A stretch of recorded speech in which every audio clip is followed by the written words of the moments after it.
Hundreds of demonstrators held a rally across from the United Nations headquarters in New York on September 23rd to protest against Iran's President Mahmoud Ahmadinejad's visit to the United Nations General Assembly. Today we've organized Ahmadinejad's Wall of Shame rally, and what we're trying to do simultaneously right now, President Ahmadinejad is speaking at the United Nations, and what we're trying to do is to say that he does not represent the voices of Iran, and instead we're showcasing the human rights abuses that are taking place in Iran right now, whether it's child executions, stoning, the persecution of ethnic and religious minorities,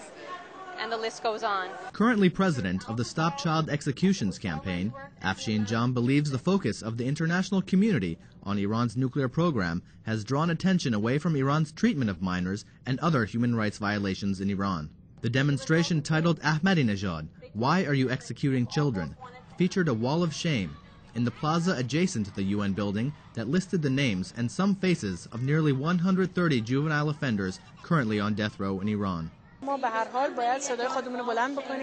Bring up our voice and let the world know that not only is Ahmadinejad not a representative of the Iranian people, but he has made Iran's name much worse than the mullahs have in the past 30 years.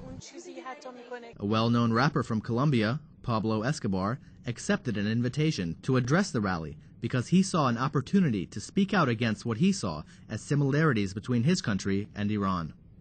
A lot of things similar to what go on in Iran happen in Colombia with terrorism, with guerrillas that kidnap people for no apparent reason. I support this movement, and I'm trying to speak